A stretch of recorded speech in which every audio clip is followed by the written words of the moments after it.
Petra, Cha, dan Luang Serasu membicarakan masalah Kunban yang ditugaskan menjadi duta besar. Walaupun sebenarnya Raja belum mengeluarkan titanya, tapi Kunban sudah tahu kalau si Farang itu pasti akan membujuk Raja untuk mengeluarkan titah kerajaan. Bagaimanapun, Kunban akan tetap pergi sebagai duta besar untuk Raja Prancis. Pordet menawari Kade untuk menjadi penerjemah bahasa Prancis dan Kade menerimanya dengan senang hati. Maka dimulailah tim duta besar Prancis belajar bahasa Prancis. Pastor Pierre berikut menjadi pengajar mereka, sementara Kade menjadi penerjemahnya. Suatu hari, Kunying dan para pelayan tengah sibuk melakukan berbagai kegiatannya masing-masing. Kade sendiri sedang sibuk membuat semacam rengginang, saat tiba-tiba saja dia melihat sesuatu di kejauhan. Itu pohon apa? Apa pohon kapuk? Ia membenarkan Kade mendadak punya ide bagus. Tak lama kemudian, beberapa pelayan sudah sibuk mengolah kapuk-kapuk itu, sementara Kade dan beberapa pelayan lainnya tengah menjahit kain untuk dibuat jadi bantal modern. Pordet pulang tak lama kemudian, tapi kali ini dia bingung karena tak mendapati Kade menyambutnya di dok. Di mana Kade? Salah seorang pelayan melapor kalau Kade sedang menjahit bantal. Aku haus. Tapi Kade malah nggak peka dan dengan santainya bilang kalau haus ya minum. Pordet terus berusaha ngasih kode, tapi Kade terus saja ngotot menyuruh Pordet minum kalau haus. Masa iya dia mau makan kapuk? Dia benar-benar tidak mempedulikan Pordet dan terus sibuk dengan kapuk-kapuknya. Kecewa, Pordet langsung masuk ke ruang kerjanya dengan wajah sebal. Bantal pertama buatan Kade akhirnya jadi dan dia langsung menyerahkannya pada Kunying yang tampaknya suka dengan bantal baru itu. Tepat saat itu juga ayah pulang dan langsung lirik-lirikan penuh cinta dengan sang istri. Selesai membuat satu bantal, Kade lanjut menyulam sambil melirik Pordet yang masih jutek. Tapi muka sok juteknya Pordet itu malah terasa lucu di mata Kade. Bahkan saat mereka hendak makan bersama tak lama kemudian, Pordet masih saja jutek dan mempelototi Kade yang kontan membuat tawa Kade pecah. Maekara Kade, apa yang kau tertawakan? Kau itu akan menikah tapi masih saja tidak tahu tata krama. Kau selalu memalukan kemanapun kau pergi, omel Kunying. Kade sontak melakukan wai dalam-dalam dengan wajah melas dan sukses membuat Pordet tertawa juga. Maka berangkatlah rombongan Pordet, Kade, dan Kunying ke Lavo. Kade benar-benar antusias sepanjang perjalanan. Dia ingin sekali melihat tempat raja melihat bintang dengan teleskopnya. Setibanya di Lavo, Kade langsung pergi mengunjungi Maria. Di depan pintu, dia disambut oleh Kara dengan tatapan sinis dan sikap angkuh. Dia bahkan tidak tersenyum sedikit pun saat dia menyuruh Kade mengikutinya ke dalam. Maria sedang memasak saat itu, sementara dua orang pelayannya sedang menimang kedua anak Maria. Dia sangat jelek dan sial, ucap Kade untuk anak pertama Maria sebelum kemudian memberikan hadiah gelang kaki untuknya. Sebagai catatan, orang Thailand percaya bahwa bayi tidak boleh dipuji imut dan lucu karena itu bisa sial. Dia lalu melakukan hal yang sama untuk bayi kedua Maria. Aku tidak tahu kalau kau mengandung anak keduamu. Wajah Maria sontak murung seketika, tapi dia cepat-cepat menormalkan ekspresi wajahnya dan memberitahu Kade bahwa nama anak keduanya ini adalah Jawa dan dia menyusui kedua anaknya sendiri loh. Tapi kau masih membuat kue-kue juga, ujar Kade mengalihkan topik ke kue-kue buatan Maria yang semuanya berwarna kuning tapi dengan bentuk yang berbeda-beda. Sebagai catatan, Maria Goyumar adalah pencipta beberapa jajanan tradisional Thailand seperti Voi Tong, Tong Yip, dan Tong Yot. Mereka berdua pun mulai menamai berbagai kue yang Maria buat. Kade lalu pamit tak lama kemudian, tapi dia janji akan datang lagi sebelum dia balik ke Ayutthaya nanti. Pordet dan Kade akhirnya datang tak lama kemudian. Kunying langsung menyuruh mereka makan dulu, ia sendiri sudah makan duluan tadi. Jadilah mereka makan berduaan saja. Kade mengaku kalau dia ingin membeli sendok dan garpu. Pordet setuju saja. Setelah mereka menikah nanti, dia akan membiarkan Kade untuk mengepalai segala urusan rumah tangga. Pordet memberitahu Kade bahwa hari ini dia akan membawa Kade untuk melihat kuil Prang Samyot. Kade sontak antusias mendengarnya. Mereka langsung keluar setelah makan. Saking antusiasnya, Kade santai saja lari-lari sampai tidak sadar saat Pordet berhenti di tengah tangga dan jadilah dia menubruk Pordet. Dia langsung oleng ke belakang dan untunglah Pordet sigap menangkapnya. Tapi Kade sontak mundur ketakutan begitu melihat ada kuda di depan. Kudanya siapa itu? Tentu saja kuda yang Pordet siapkan untuk acara mereka hari ini. Terlalu melelahkan kalau harus jalan kaki, apalagi di Lavo juga tidak ada perahu seperti di Ayutthaya. Pordet dengan santainya mengajak Kade mendekati si kuda lalu menggendong Kade naik ke punggung kuda sebelum kemudian menyusul. Modus banget sih Kumpi. Jadilah mereka jalan-jalan sambil berdekapan seperti itu. Kade penasaran apakah Podet sudah melihat hadiah apa yang dibawakan si duta besar Prancis untuk raja. Kade bertanya-tanya tentang Kunban. Podet memberitahu Kunban pintar dan tampang, makanya dia punya 22 istri. Kade kaget dan dalam kesempatan itu Podet memeluk Kade erat. Lalu Podet mengalihkan perhatian Kade ke depan, melihat kuil Prang Samyot yang megah dan kontan membuat Kade terpesona. Terkagum-kagum melihat kuil Prang Samyot, Kade nyerocos sepanjang kali lebar tentang sejarah kuil itu, bahwa kuil itu bergaya Khmer dan dibangun pada masa pemerintahan Praja Jayavarman 400 tahun yang lalu.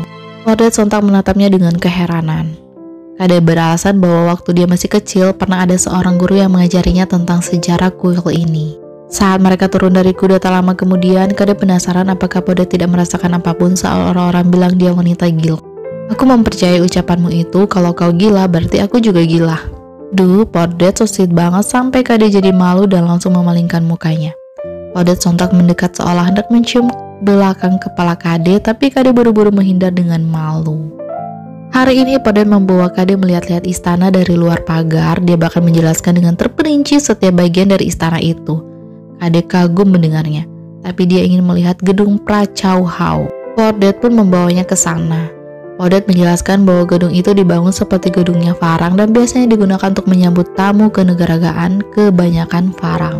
Kade kagum melihat semua itu, tapi sebelum mereka balik ke Ayutthaya, bisakah mereka mampir ke rumah Falcon? Dia ingin pamitan sama Maria. Falcon hendak keluar saat Podet dan Kade datang. Suasana sontak tegang seketika walaupun mereka tetap saling menyapa dengan sopan. Mereka pasti datang untuk menemui Tong Kip Ma, tebak Falcon. Benar Tun Opera, Anda hendak keluar bukan? Betul sekali, dia mau mengecek perkembangan pembangunan benteng Prakan. Kalau begitu, Kade minta izin masuk untuk bertemu Tong Kip Ma.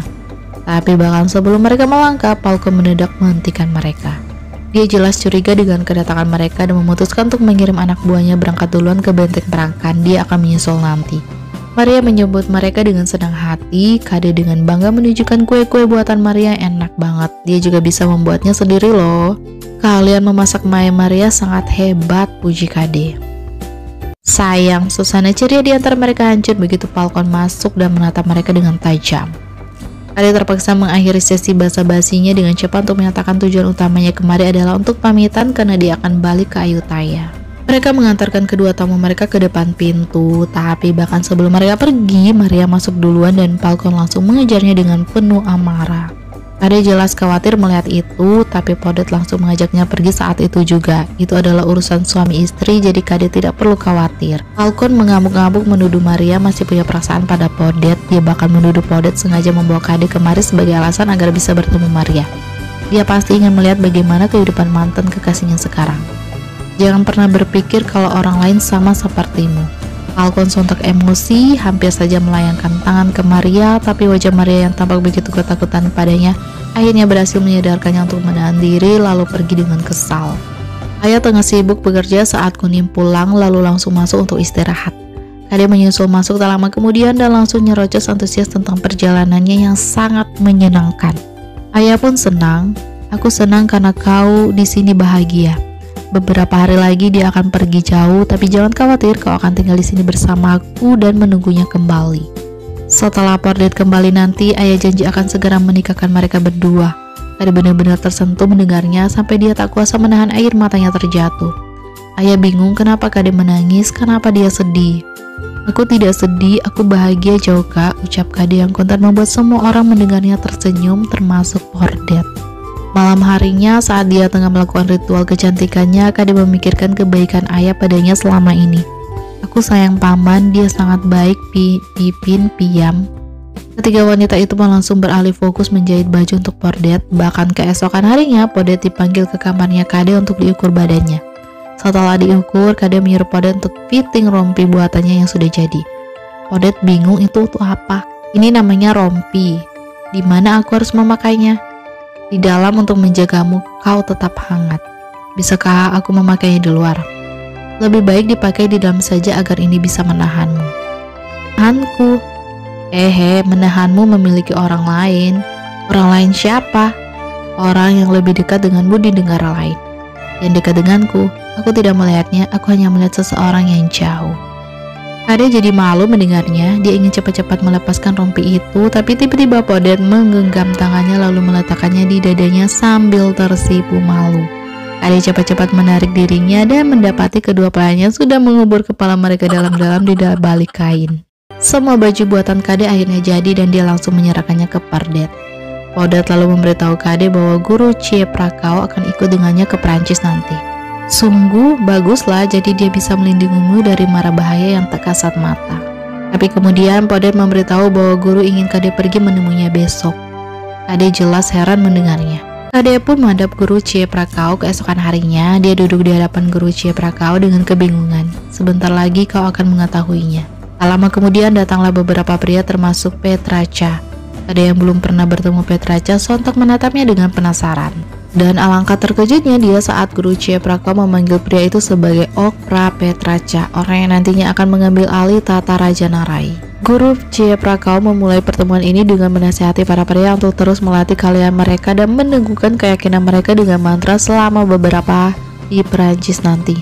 Mereka tidak boleh sembrono, biarpun sekarang ini situasi aman, tapi masa depan tidak bisa diprediksi. Malam harinya Podet membaca didok sambil sesekali menatap kamar Kade dengan penuh harap, tapi Kade tetap tidak kelihatan. Mengakhiri sesi membaca dengan cepat, Podet mengalihkan perhatiannya ke bulan purnama di langit malam. Dia tidak tahu kalau Kade sendiri sebenarnya sama sepertinya sedang menatap bulan dari jendela kamarnya sambil merenung bahagia memikirkan ucapan romantis Podet waktu itu. Keesokan harinya Kade mengajari semua orang bahwa para farang itu kalau bersalaman dengan cara cium pipi. Kunyi heran dari mana Kade tahu itu.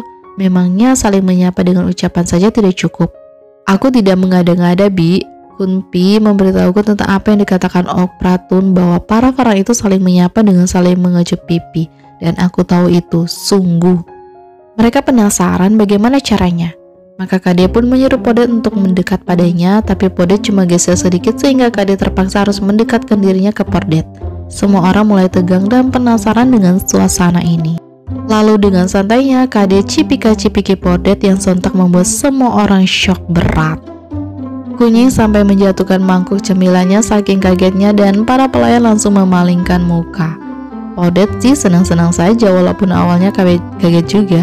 Kade bingung melihat reaksi semua orang. Kunpi, jangan senyum-senyum begitu, ini cuma sapaan biasa. Kade berusaha teriak-teriak menjelaskan kalau ini cuma sapaan biasa, tapi semua orang langsung pergi dengan berbagai alasan dan meninggalkan mereka berdua di sana. Kade jadi semakin bingung, ini kan cuma sapaan biasa. Dia bahkan mau praktek cipika-cipiki lagi, tapi Podet dengan cepat menghentikannya. Hari berikutnya, Kade mengajari Podet table manner ala Eropa pakai sendok, garpu, dan pisau. Podet mencoba mengikuti semuanya dengan kaku. Saya senang melihat perkembangan hubungan mereka. Para pelayan mulai sibuk menata berbagai keperluan Podet, tapi hari itu Podet memperhatikan Kade tidak tampak keluar dari kamarnya dan jadi galau karenanya. Jadilah Podet diam-diam mengintipnya dari pojokan. Tiba-tiba saja Kade melihat Podet lagi ngintip di pojokan. Hah, malunya Podet. Podet mengingatkan Kade bahwa dia akan berangkat besok. Kade tahu itu, tapi dia tidak mengerti apa yang ingin Podet sampaikan sebenarnya. Podet galau harus bagaimana dan langsung memalingkan mukanya. Bingung, Kade sontak berpaling ke arah lain sambil bertanya-tanya apa yang sebenarnya maunya Podet. Tiba-tiba Podet memanggilnya. Kade pun berpaling kembali dan langsung tercengang mendapati wajah Podet yang sangat dekat dengan wajahnya. Besok aku akan berpergian sangat jauh, apa kau tidak ingin memberikanku sesuatu sebagai kenang-kenangan darimu? Podet sontak menggenggamnya erat, yang jelas saja membuat Kade jadi tambah gugup. Sesuatu yang kau gunakan setiap hari. Sesuatu yang dekat denganmu, sesuatu yang bisa membuatku teringat padamu setiap kali aku melihatnya. Sesuatu yang membuatku merasa hangat saat aku berada di tempat yang jauh. Tapi kau akan tetap menungguku dan tidak akan goyah ke arah lain. Dia lalu mengambil bantalnya untuk diberikan ke Podet. Aku tidur dengan bantal ini setiap hari, kuberikan padamu untuk mengistirahatkan kepalamu. Di sana sangat dingin, jika kau tidak tahu untuk memiliki seorang istri farang, maka tidurlah di bantal ini. Mungkin ini bisa mengekangmu. Kalau kau bisa menunggu, aku akan menjaga diriku dan menunggumu kembali, Jauka. Senang, Podet menerima bantal itu sambil menggenggam tangan Kade lalu menarik Kade ke dalam pelukannya dan berkata, aku janji. Begitu kembali ke kamarnya, Podet menciuminya dan memeluk bantal itu dengan sayang sekali. Dan akibatnya Kade jadi tidur tanpa bantal sampai lehernya kaku saat dia terbangun keesokan subuh. Dua pelayan bingung kenapa dia mendadak jadi sakit leher. Para pelayan mulai mengeluarkan semua barang-barang Pordet ke perahu. Pordet sendiri keluar tak lama kemudian dengan menggunakan baju buatan Kade dan menggontong buntelan besar yang pastinya bantalnya Kade. Kade keluar bersama kedua pelayannya.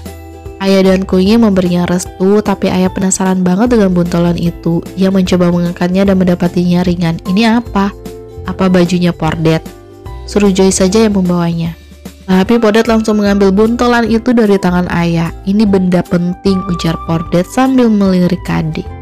Aku akan pergi saat lama, kau harus menjaga dirimu sendiri dengan baik dan jangan bersedih. Pordet melangkah pergi tapi rasanya berat hingga dia berbalik lagi untuk memandangi Kade untuk yang terakhir kalinya. Kade sontak dada-dada padanya sambil senyum manis. Bahkan saat dia berjalan ke dok, rasanya benar-benar berat meninggalkan Kade. Dia terus berbalik memandang rumah itu yang kontan membuatnya teringat saat Kade memberikan bantal itu padanya sebagai pengekang agar dia tidak memiliki wanita lain di negara Farang itu.